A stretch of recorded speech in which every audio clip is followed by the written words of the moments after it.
G'day and welcome back to Real Risk, the adventure podcast. First of all, thanks for your patience while I've had a bit of a break after Series 2. Now, I've had a lot of emails asking when the show will return, and I've decided that I wanted to make Series 3 something really special, to turn things up a notch and to make the show more professional. So welcome to the new look Real Risk. For those who enjoy video podcasts, I've engaged with my friends here at Podbooth in Adelaide to produce the show, and I'm really excited about how it's going to work. For those of you who listen in the car or on your daily walk, the audio files will be available as usual. Now, there's a lot of exciting things to announce over the course of the season, and plenty of brilliant, daring, adventurous and thoughtful guests already lined up. There'll be more extreme athletes, more divers, more soldiers, more people who get off on going fast, climbing high or challenging themselves in ways most of us can't even dream of. And all of them will talk to us about their approach to risk, why they think the benefits outweigh the dangers, why risk is integral to making us stronger, more resilient and better able to cope with the stresses of daily life. And let's face it, when has that ever been more important? To kick off the series, I'm hugely fortunate to welcome my first guest on the show. Hi, I'm Hugh Riminton. Join us with Dr. Richard Harris for the Real Risk podcast. As one of Australia's highest profile journalists, Hugh Riminton is a household name. His book, Minefields, provides an amazing insight into the life of a foreign correspondent who's reported from numerous trouble spots around the world. The book is both compelling and confronting, written with a raw honesty which includes Hugh's reflections on his own role as an observer of sometimes grotesque atrocities. His accounts from most corners of the globe over more than 3 decades have been acknowledged with a Logie, 2 Walkley Awards and the United Nations Media Peace Award, to name a few. I hope you enjoy my chat with Hugh, and welcome back to Real Risk. Hugh, thank you very much for joining me. Good to talk to you, Harry. Now, your stellar career in journalism has long been a source of fascination for me. You're only just a few years older than me by my calculations. And so you've kind of been that guy on the telly for a large part of my life. So once I had read your book, which I'll give a little plug a couple of times during the podcast, Minefields. I read that when it first came out a few years ago, and of course I've had to race through it again over the previous week to catch up and remind myself. But you've kind of been that guy on the telly for a large part of my life, so it's really nice to talk to you in person. Nice to meet my one viewer, Harry. Well, there must have been a couple of us because over the course of that career, you've had a number of awards and quite a bit of recognition for your work. And for me, it's that foreign correspondent part of your journey that holds the most fascination and fits really nicely with the ethos of this show about risk and risk-taking.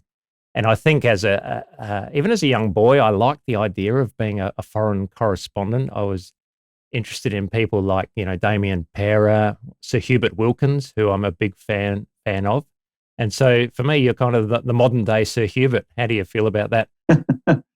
Well, I don't think they're night journalists nowadays, and I wouldn't be worthy of it anyway, but there's no doubt about it. It is, from my point of view, the most unbelievable privilege. It's to be able to travel the world, or used to be able to travel the world, of course, and just look at things as they're at their most interesting. So why wouldn't you do that?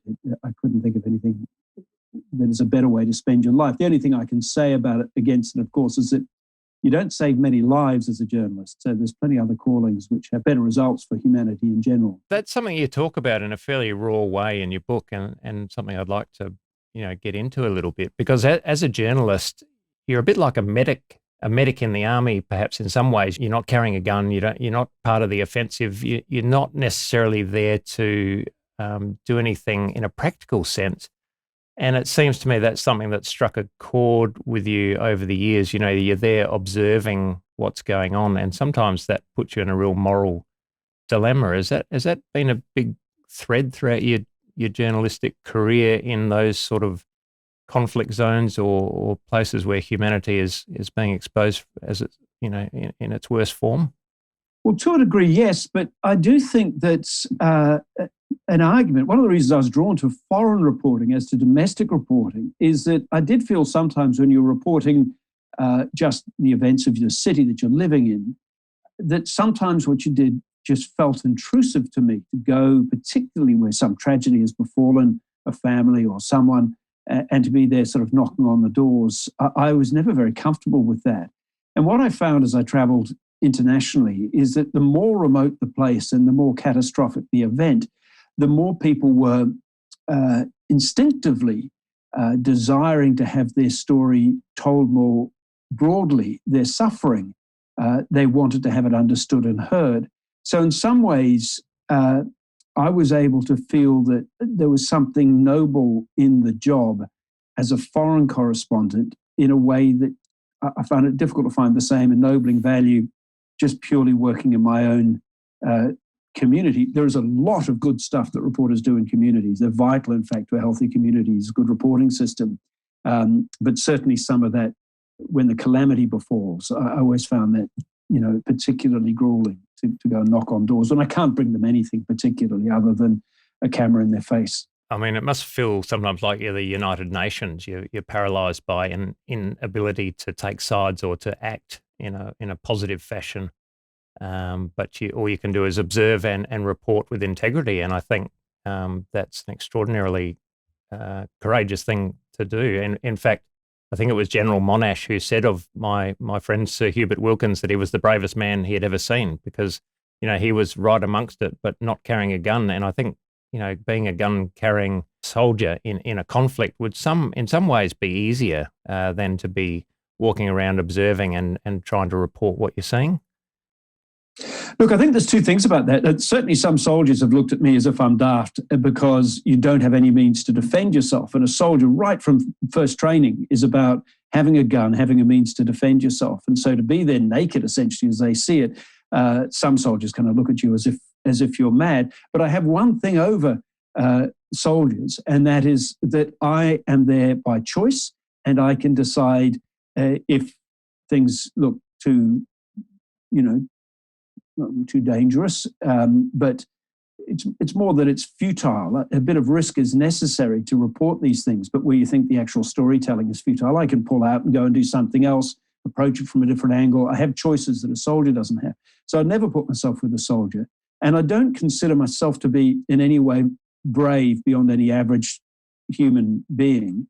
I think what I do is I have tried to calculate and assess risk, make the risk-reward calculation, and that really, like I think most people who take an element of risk into their working lives, that's a necessary part of your craft as a mature operator. No matter what you're doing, is saying, look, this is what we're trying to achieve.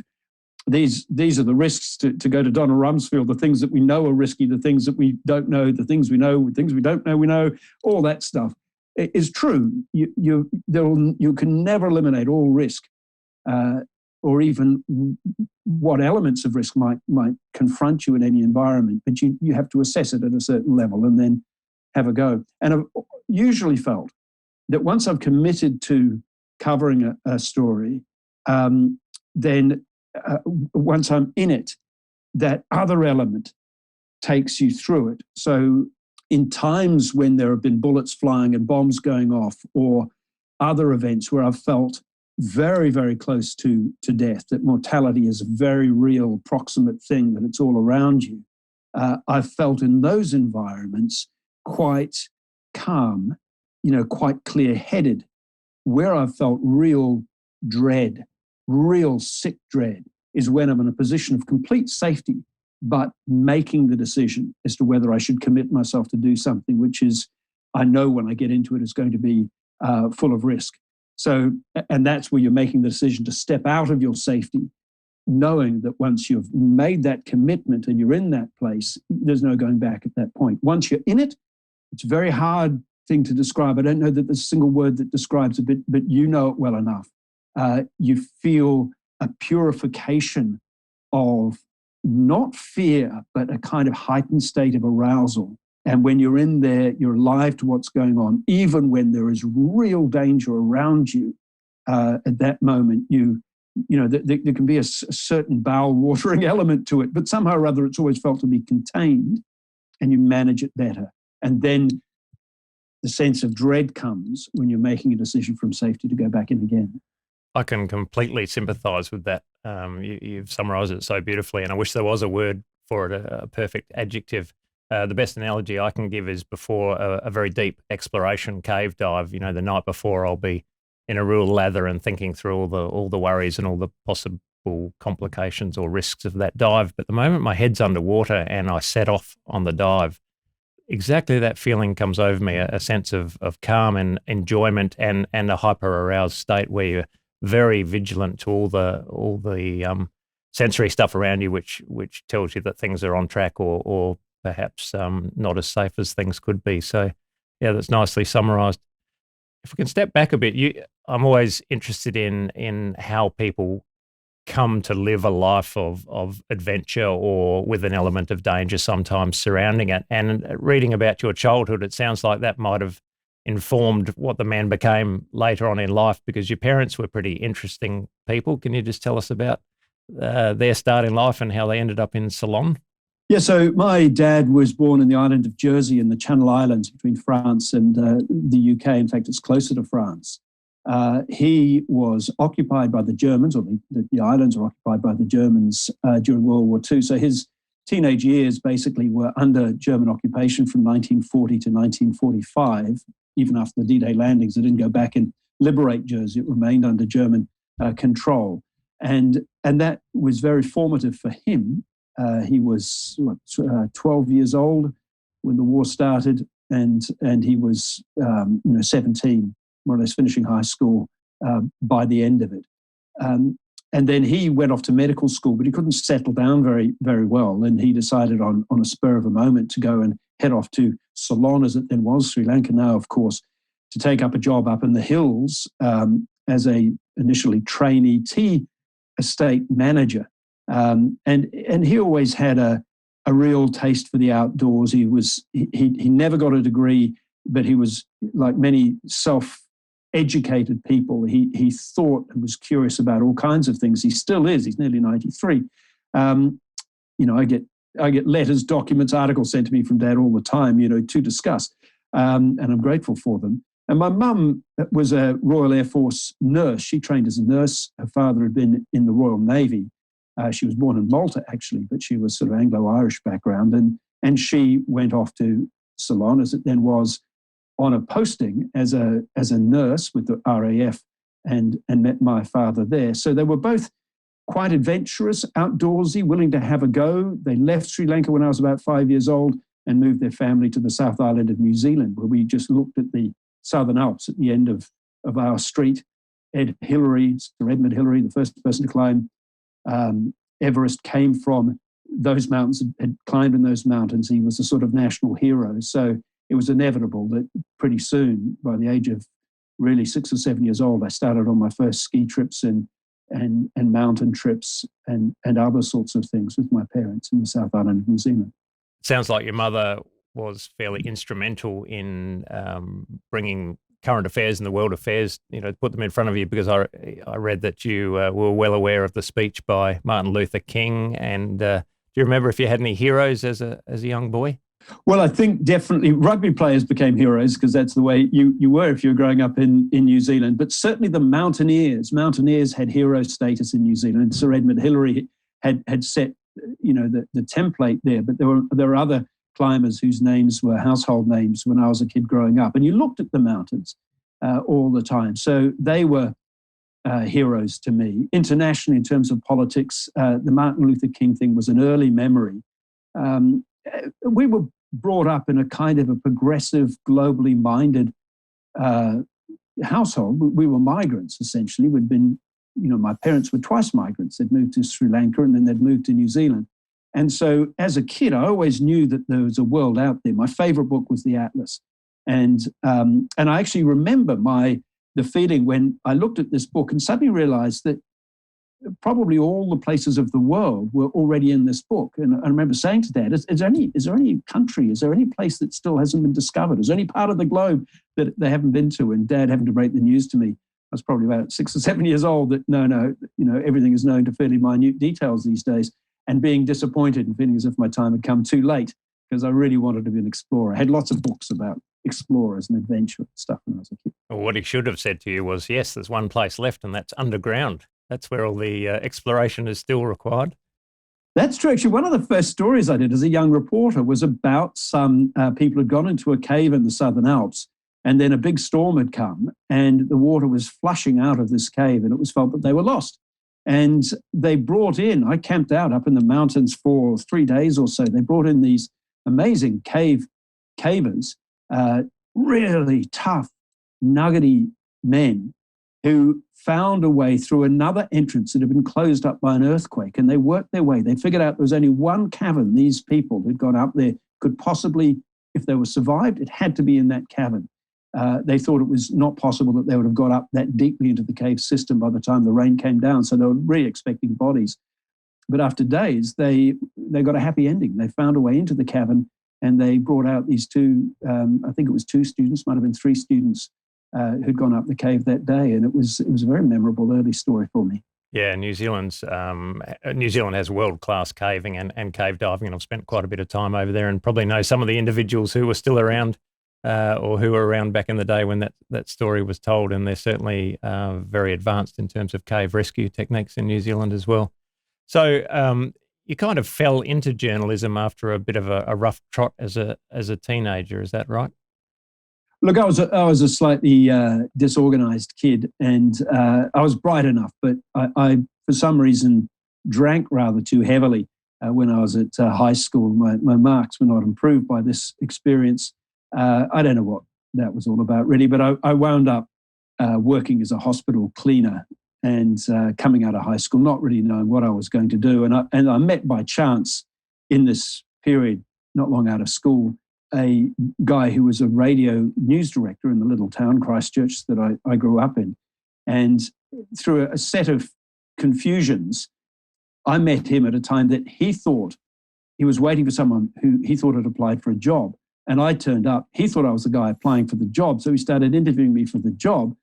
I was cleaning rat cages in a hospital laboratory, teaching hospital laboratory at the time. Realized it was some kind of job interview, started answering his questions, and he hired me. And it was bizarre. I'd never thought of being a reporter, and suddenly I was one at the age of 17. And bizarre as it might seem, that's more than 40 years ago. And I'm still doing the same job. It was the luckiest stroke that could ever befall anyone. And it was also a place where they wouldn't have thought anything strange about someone who drank too much. And because I had a job and I had to appear on the radio, in fact, it probably saved me from alcoholism because I had a job to do, responsibility, and I wasn't bored. I think the thing which made me so glum as a teenager was the prospect of a life that was boring. I couldn't see a way out of boredom. And boredom, I think, is a really awful state of mind. And suddenly I had things to do, to be curious about, and before long to travel and to learn about important stories. And it's been the greatest teacher. I know the smell of those rat cages in the basement of the hospital very well, so I'm kind of getting a olfactory hallucination of that at the moment. But that story, and also the story about your father saying, "Sorry, son, everything in the atlas has been found," makes me think of something else in your book. When I think it was in 1991, you were talking to, is it Robert Dunlop, your Channel 9 boss in London, and you were lamenting to him that all the good stuff had finished and there was nothing new to report on. I think the Berlin Wall had just come down, Yugoslavia had started pretty much broken up, and a lot of stuff like that. How do you reflect now on that statement 30-something years later? Well, that's true. I mean, it was Robert Penfold was his name, and it was a momentous time. The Berlin Wall had fallen, the sense that what I had grown up into, which was this Cold War, this sort of bipolar globe, US versus the Soviet Union, the nuclear threat that existed, and suddenly it seemed to have gone. And, famously, of course, Francis Fukuyama, the political scientist, had written a book about it being possibly the end of history, that we'd reached the stage where liberal democracy had won as a political philosophy, and there was nothing more to struggle over in the world. That was the feeling. And of course, if there's nothing more to struggle over, there's no news to be had. And Robert Penfold, a veteran who'd seen it all, even then, said, well, just stick around. And within a couple of months, I was in Somalia in the desert, covering a huge global intervention to try to save people's lives there because of famine and war. And that was confronting and interesting. And it's just never stopped since then. What was the first big story that sticks in your mind as a young reporter? Do you remember something that made you stop and think, wow, I'm really in amongst it now?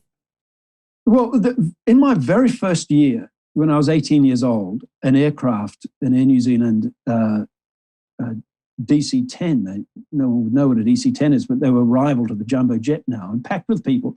It flew into a mountain, Mount Erebus in Antarctica.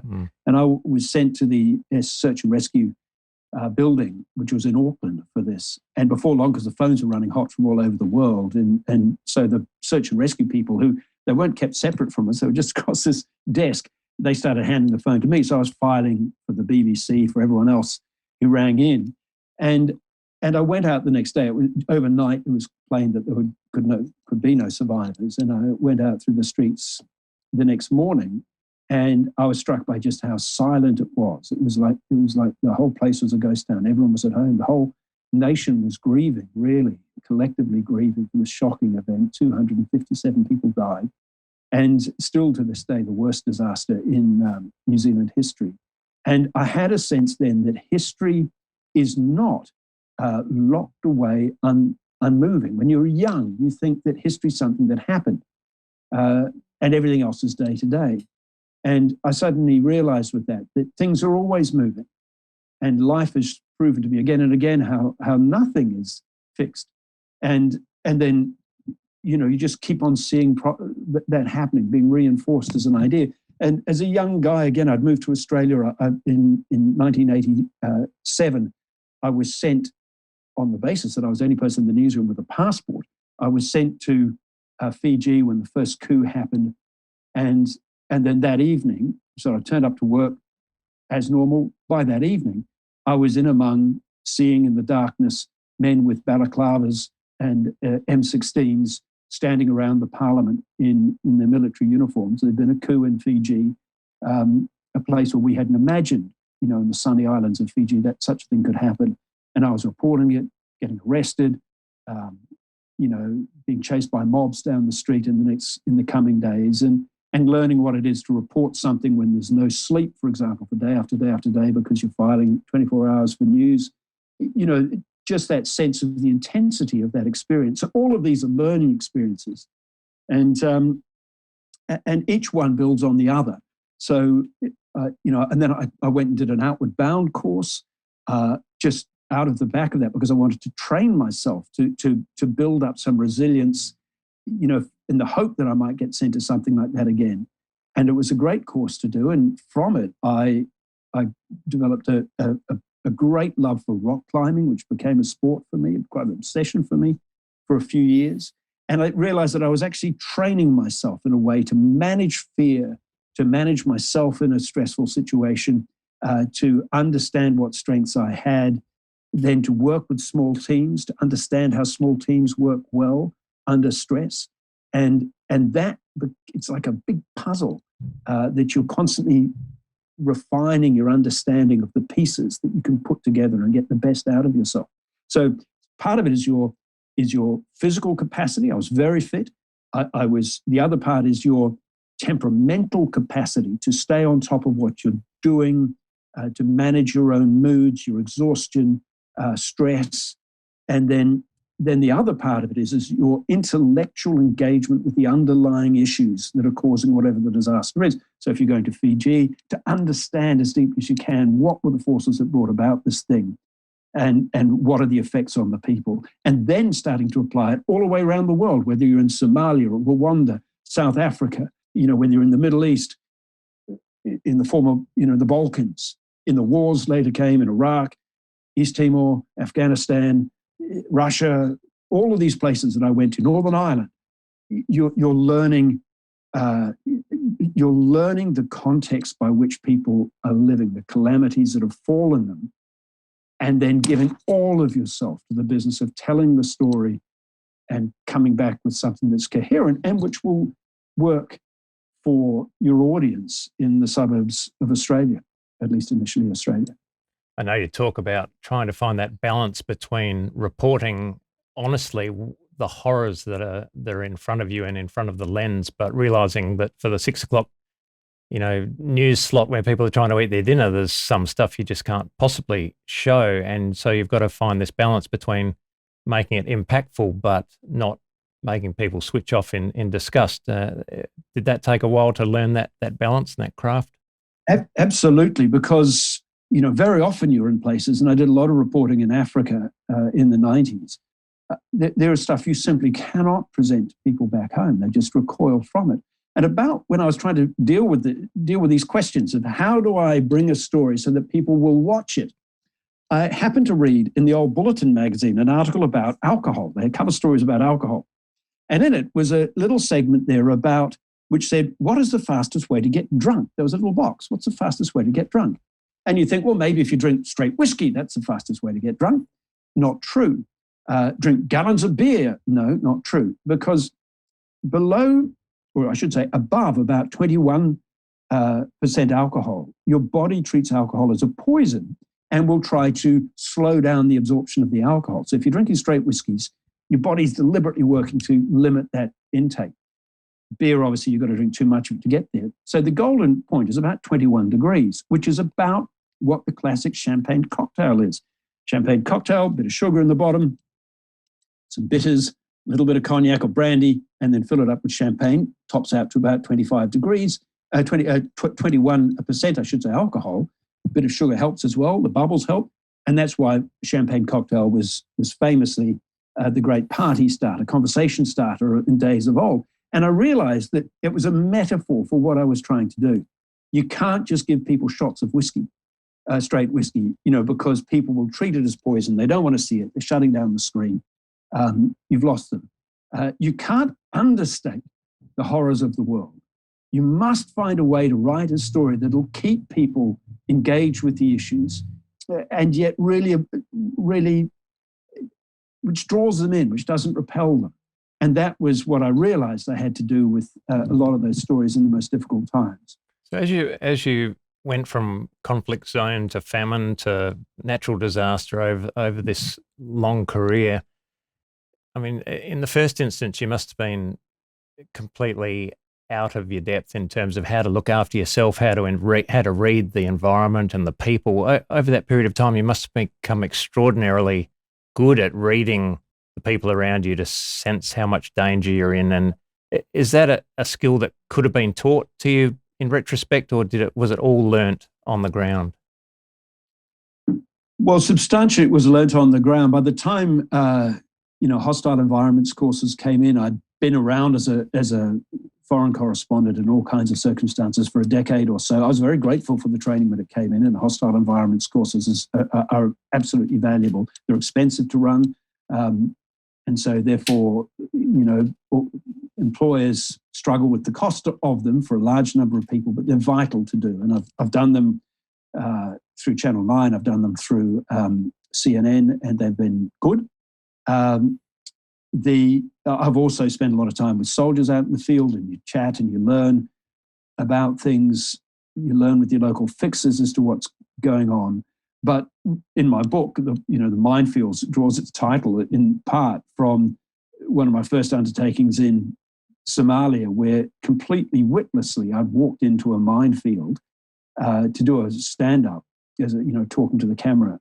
And I did it because here on the edge of this totally degraded town called Baidoa, where the Australians had been sent. It was called the City of Death. It had the highest death toll in all of Somalia, was around there. And I'd noticed there was this field of a crop. It was sorghum, as it turned out. And so I climbed over the stone wall and got the cameraman to, set up a shot, because I was going to say, well, all this intervention, with luck, people will be able to feed themselves. And then I saw nearby some Somalis were going by, and they were kind of smiling and laughing and pointing at me. And the cameraman, I kind of smiled and waved back at them, and the camera says, I think they're trying to tell you something. And I look back, and one of them sort of goes, boom. And I suddenly realized, it all came to me at the same moment. Why, in a place which has got the highest death toll in all of Somalia, which has got the highest death toll of any country in the world, is there an unharvested, mature grain crop standing. It's because it's a bloody minefield, you clot. And I just walked into it. And then I had to try and walk back out again. And I know in the movies you just put your steps where your steps came from, but it wasn't like that. The ground was baked African earth. There was no mark of where I'd come in. So eventually I just had to just stroll on out. And the army who were this were ropeable that I could be so stupid. They went and sent in mine detectors and they blew up a whole bunch of mines in there over the next little while. But it was just, it shows you how ridiculously naive I was. And there are many more examples I could give you of my stupidity, just not reading the play, in which got me to really dangerous circumstances, nearly being killed in Soweto, just not understanding what was going on. He killed horribly in Soweto, I might say, set on fire. And we were saved on that occasion by of all things, the hated Afrikaner apartheid era military happened to be an armored vehicle, came over a hill and saved us. And I remember looking up at this, which of course made these youths who were about to kill us, they scarp it immediately. And I looked up with relief at the eyes of these sort of sunburnt, blonde-haired, short-cropped hair of these South African Defence Force people just looking down at me with their pale blue eyes going, as they drove by, like, what on earth do you think you're doing here, young white boy? And we were able to get out of that one. But that was stupidity as well. I've just got to show people this book again, because honestly, it is extraordinary, the tales that are held within these pages, and they're beautiful little snapshots. Each chapter's a story within itself, and I can't recommend it highly enough. You know, the fact that you're laughing and smiling, telling some of these stories, and the fact that I'm smiling and laughing along with you points to the black humour, which becomes ingrained in people who see stuff that is terrible or endure or experience stuff that is really hard work. And your relationship with a cameraman and sound person, I presume you're usually travelling in very small teams. That must be hugely important, that mutual trust in those teams. Have you made some pretty strong friends over the years? Absolutely. And the thing about the relationship with the cameraman, the fixer, the local fixer you've got on the ground, you almost always have to have someone there who can translate for you, soundo if you're lucky enough to have one. I love working with small teams. You don't have to be each other's best mates. You don't have to become, to be turning up to the kids' christenings, forevermore. In some cases I do, and, they are best mates.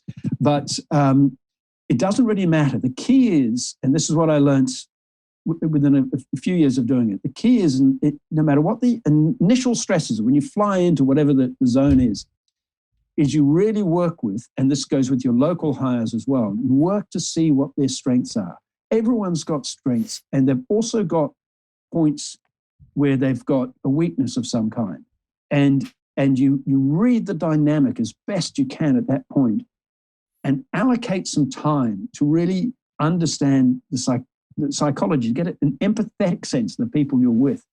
And then you can work them so that they can be their best. You want them to be their best. They want to be their best. And then suddenly you get this cohering of a small group of people, so they'll do anything for each other. And that's deeply satisfying. And the trust that gets built up in those environments, so that you're communicating with just a look half the time. I find that one of the most satisfying things. When I went to CNN, for example, I didn't have any history with CNN. And when I was covering the war in Iraq, for example, there were a lot of people there who'd seen a lot of war. And they didn't know me. I was an Australian, come from nowhere. I didn't have 10 years up with CNN. And so, there was a kind of a bit of a swagger. Some of the cameramen, a lot of them had done a lot of war zone time. They were tired and they didn't want to carry anybody. And so they were willing to test you. They were grumpy. And it was satisfying to work with these fantastic operators and to build that complete trust, so that they're wanting you to come back, so that they're sending you photographs years later on of the work they've done and things. I love that part of it, because a small group that is toxic is horrible to be in. I've only had a couple of occasions when it's been like that. I've seen groups like that. You really want to make sure your team is feeling good about being there and good about each other. Yeah, I agree. Working in small teams is very satisfying, and that's definitely my preference for my activities. Even within medicine, we're usually working in small teams in the operating theatre. The nurses, surgeon, and anaesthetist are, a very tight knit little group working towards a very common goal. So I think it's very effective when it's working well. When it's dysfunctional, which it also can be in the operating theatre, when there are egos and people not getting along, it can be not certainly in the best interests of patient care. That's for sure. When it's all about the people, not the goal. Yes, you're going to see that so often in your job. It's a constant, quite a part. Obviously, in your medical world, you're known, I suppose, across Australia and around the world for the cave diving and the rescue work and that sort of element. But in your daily medical world, you've got those lives hanging by a thread day after day after day, and you need to know that there's trust. And it's more than just professional trust. It's good to have some sort of X factor, I think, some sort of thing where you feel something which is kind of like a sort of love between the members of the team. It doesn't matter that you're totally different people. And I've worked with people, I don't want to name them because they might think, what do you mean we're not best friends? But worked and loved working with some people, and we meet up with each other outside. We don't have a lot to say to each other, looking up, it's just, g'day, how you going? How's everything kind of going? It's not particularly communicative, but on the job, doing something, pure magic happens, and I love that. Yeah, there's this concept of teaming, which I'm reading more and more about, where people from very disparate backgrounds can come together, but as long as they've got that common goal, you can work incredibly effectively together. And I think Thailand, for me, was an extraordinary example of that. There's, a dozen or so volunteer cave divers from around the globe, some of us who knew each other, some of us who didn't really, but there was certainly an instant mutual respect because, they were either known or recommended by someone we knew, and we knew of their experience and their capabilities. And but the overwhelming thing for me was this common reason we were all there, and that was the lives of these 13 people in the cave. So if you've got something powerful, I'm really interested in that. And I'm going to just turn it around and ask you some questions. This can happen, yes. Because one of the things which really interests me, and there's a lot of work done on it, that says that decision making is good when you have a diverse group. So if you're all quite similar people, if you're all kind of middle-aged white guys, of the same age, et cetera, you have an intuitive, base knowledge of the same kind of stuff. And that means that you can lock onto each other quite quickly, although there is such a thing as a narcissism of minor difference, as Freud reminds us, so you maybe lock horns a bit more easily. But I have loved working. When you're a foreign correspondent, you are almost always working with a foreign national.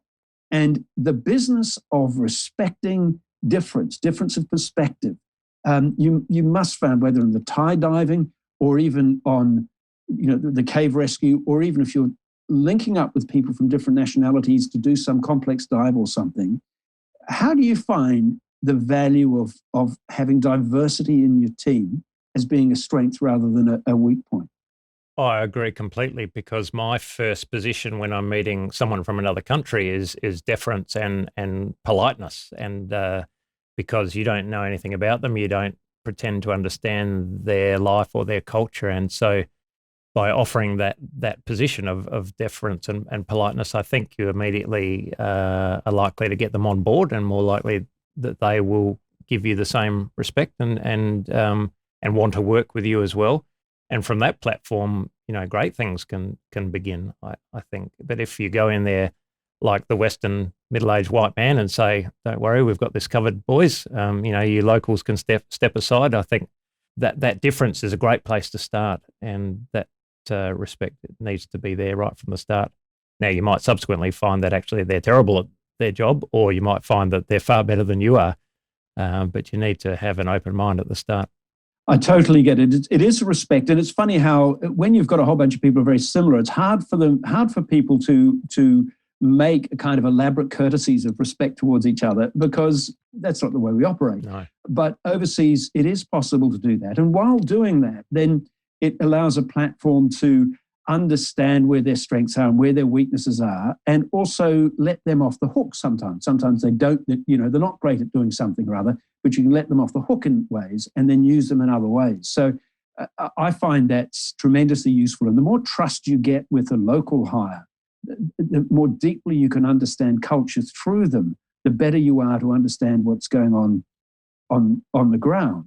It's astonishing. That respect for diversity is the key to everything if you're going to travel the world.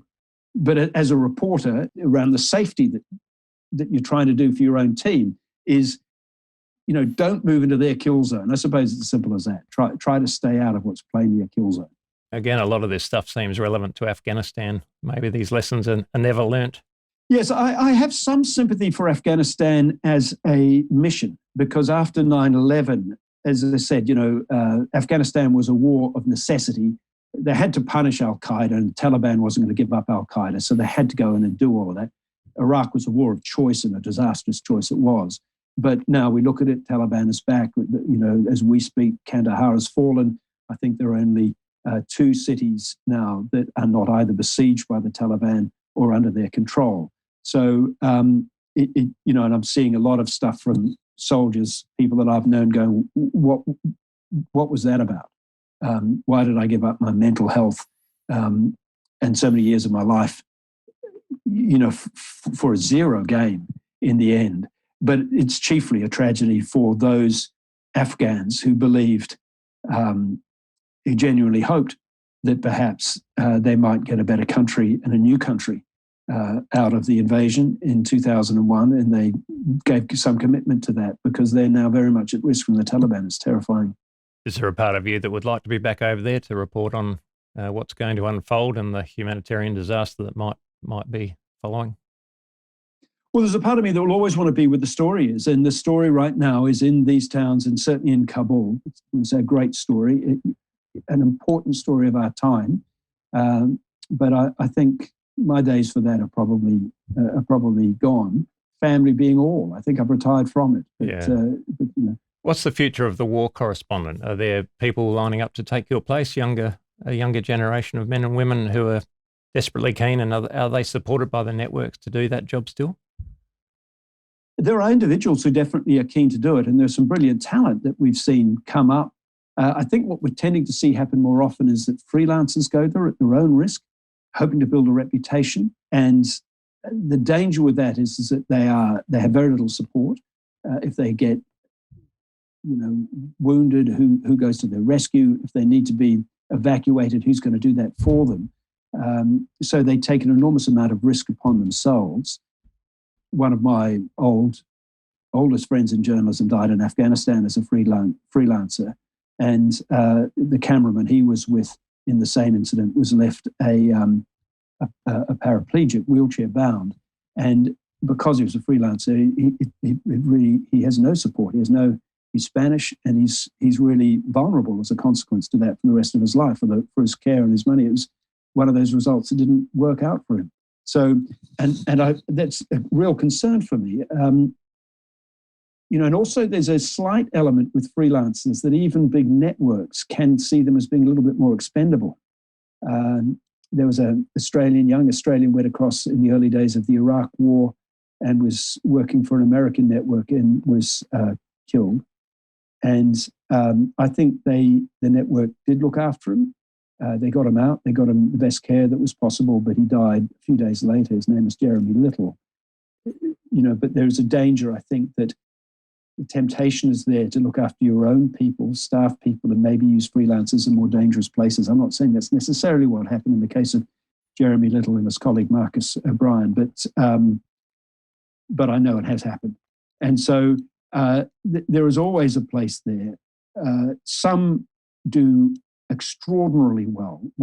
Probably my favorite book about journalism in the field is by a guy called Anthony Lloyd, a British guy who wrote a book called My War Gone By, I Miss It So, who went to Bosnia as a freelancer in fact, had no skills, had never written anything. He went as a freelance photographer, didn't even take any pictures. And because he didn't have any market for what he was doing, he wandered around, but got some language skills and got an understanding of how the war went.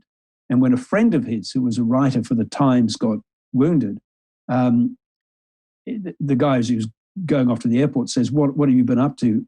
And he said, well, I've been up with a Croatian patrol somewhere. So can you just write us something so the newspaper's got some cover? And he didn't even know how to type. So he wrote out an article and faxed it to the Times news desk, which put it on the front page without changing a word. And at the end of that year, he was named the British Foreign Correspondent of the Year. His work was brilliant. And so it is possible that these places can throw up remarkable personalities and talents. But if you're thinking of being a freelancer in these places, it would be completely wrong to suggest that there is not enormous risk involved in it. And actually, the Australian government doesn't really allow people just to wander off to places like Syria or Afghanistan. Yeah, so look, I think if you're to go there as a journalist, it's possible, but it can be dangerous. You don't ever want to take a photograph with, those kinds of boys' own wonders carrying a gun, because that'll be used against you. So never pick up a gun. No. And never get photographed with a gun. I thought at one stage it would be interesting to go and set up in the Kurdish territories of Iraq and report the Middle East from Kurdish lands, but because that's a particular perspective on the things that were going over there. If I was a young guy, I toyed with that as a kind of a notion. It's not great as a family man, as I now am, but nowadays you could run foul of being seen as assisting some non-state actor in a war zone. And so that brings an extra element of peril to what you're doing. Did you find it very hard not to align yourself with a side in the story, at least morally, or have the sympathy for one side or the other, whilst you're trying to just report the facts? Well, I think your human sympathy is always with the people who are being hammered at any moment. And a lot has been written and said about the notion of objectivity. Pure objectivity has a value. It's an important value in reporting what's going on. But I think there is also a value in saying, here is where I am with these people, and this is what it is like for them now. So you're not necessarily making an enormous moral argument, legal argument, geopolitical argument for their case for independence or for whatever the issue might be. But you're saying, here's how these people are living now, and here's what's happening to them. In fact, in your book, you wrote about the Sudanese famine. It was as if I'd stumbled into Belsen, but I wasn't a liberator. I was simply a Gurkha, a hideous tourist. And I guess that kind of summarises the difficult place you find yourself in for all of these places or conflicts that you go to report. You can't actively take a role. You just have to try and bring it to the fore in the public's mind, so that maybe that will help something be done about it. Yes, it's interesting, isn't it? Because it was like a Belsen, and I wasn't in a position to feed anyone or do anything like that to liberate them. There's a famous story of the photographer who took a photograph, won a Pulitzer Prize for it, which was a child in South Sudan, probably a toddler, maybe 2 years old or something, curled over in a kind of a fetal position. And nearby was a vulture standing, just waiting. And he took that photograph. It was just, a single shot. It said everything about just the horror of that particular phase of that civil war. And later on, he was asked repeatedly, as he won these awards, what did he do with the child? And the reality was that he took the photograph and kept going. In New York, when he was receiving an award, having received the award, he took his own life. I always feel some sympathy for him in that, because I've been in circumstances, because he was hounded by people, what kind of a person are you? You take the photograph, but you didn't help the child. But it doesn't understand the scale. And I've been in environments again and again, aid workers will have been in the same environments where I've seen children in the dust, dying in the dust. But there's not one child you can save. there are hundreds and thousands of people. You don't have the means. There's nothing you can do. There's nothing you can do. The best we could do was to tell stories, and in telling the stories, two things might remotely happen. One is that they join a kind of a global amount of pressure that might have existed on the Sudanese government, to stop doing what it was doing that was killing so many people, to isolate the government there. But also on another level, I suppose, the story did raise a lot of money for agencies that were feeding those people. So it was a six-figure sum had come through immediately after that story across Australia within 24 hours, and they said that food can be rapidly sent in terms of emergency food aid to those places. So it wasn't as if nothing good came of what we were doing. But I just have to say that there were people who died that day who perhaps I could have picked one up, got them on a plane, but those weren't the rules of the game, and it's tragic and tough. Can I just finish by just asking you a little bit about some of the domestic stories that you have covered? Because you mentioned that, for you, it was the foreign stuff that initially was attractive to you, but you've covered some very powerful stuff on your home turf, starting with a gun massacre in New Zealand, and then, of course, the Port Arthur massacre in Tasmania, the Thredbo disaster, things like that. Do you find it harder to face that kind of horror on your own soil, on your own turf, than to see it in a place where it can be more abstract or not directly relevant to our particular culture?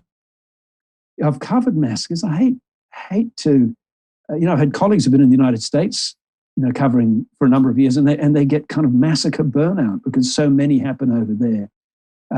Certainly Port Arthur was something that changed Australia, and to be down there through that process and was horrible. And then to go through the court case where I was sitting opposite the guy who'd done the killing and subject to his kind of eyeballing you, and you looked at him and things. He was a piece of work, against which can only be said that he had an incredibly low level of intelligence and had no great mastery over his own processes.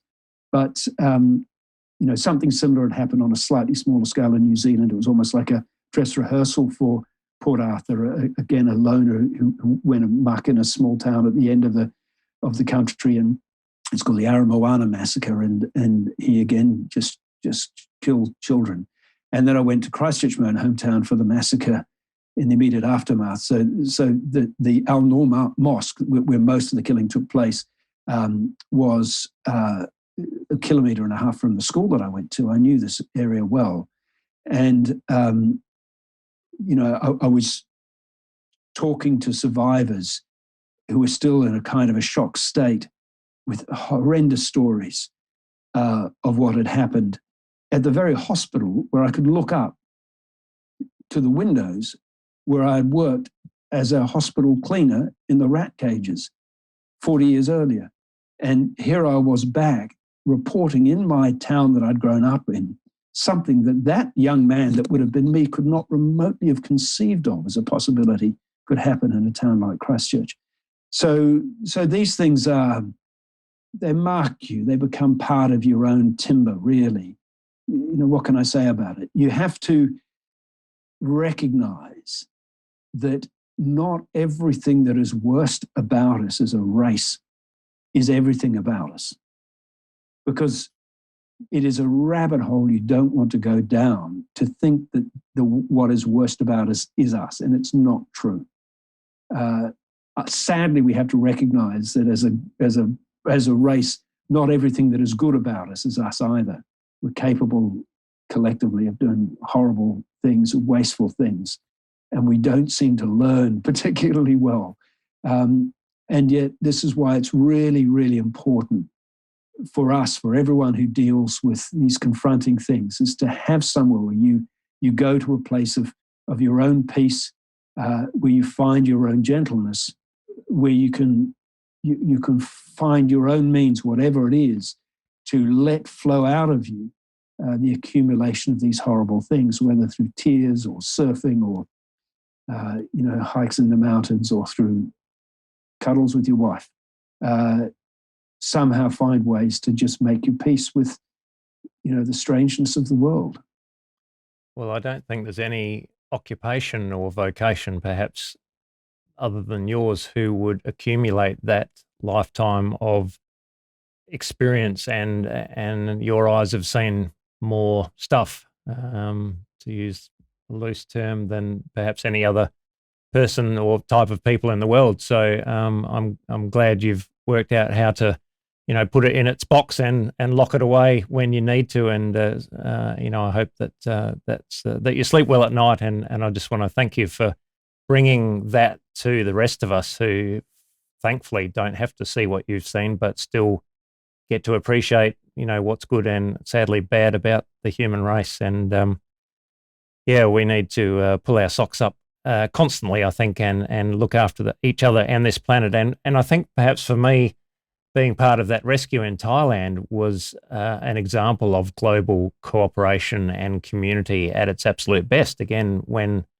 children's lives were at stake, we can band together and do wonderful things and get along, even if it's only for 10 to 14 days. And, there must be a message there for the other 200 and something days of the year, or 300 days of the year. Why can't we carry on in that spirit of cooperation and humanity? So, and perhaps that's why that story struck a chord around the globe, that, here we were all working together for that common cause. So for me, that was a huge privilege and an honor to be part of. And I think you should feel the same about your work, even though the outcome is often not so pleasant. But Hugh, it's been a huge pleasure to listen to you and hear your stories. I've only looked at about one of the 500 questions I had for you, but just hearing you tell your tale has been wonderful. So thank you very much. Well, it's lovely to talk to you. I'm tremendously grateful for my life, Harry. I've been blessed. I know that sound like an American now on the red carpet, but I'm tremendously grateful for being able to see so much of the world in the time in which I live. And in terms of what you do, just as an anaesthetist, you're saving lives all the time. But with the cave rescue, I think the thing which strikes me is that it wasn't just what you did in the cave and how you responded. There is all of that, which is fantastic. It's the willingness to sacrifice, to use everything that you had to get those kids out of the cave. But it's all the training. It's everything that you and the colleagues, the team that you put together, had put to make you capable on that day or in those days to be the person who could save those kids. That's the thing I want to honor as much as the rescue itself, because it's, maybe the rescue would never have happened. Maybe you would never have been called to do it, but that wouldn't devalue all the work that you've done to examine yourself, to put yourself through these tests of endurance and discomfort and fear to be the person who was capable to be there when the hour came. And so for everybody who, on any level, is asking a lot of themselves and wondering where it all leads, it is value in its own terms. And the time will come when you'll call on it, as you called on it there in Thailand. So great to talk to you, Harry, and thanks for everything that you do and that you have done. Thanks, mate. It's been such a pleasure. Thank you very much. Well, that's the show for today. Thanks for joining me. If you want any more information, you can check out the podcast website at realriskpodcast.com.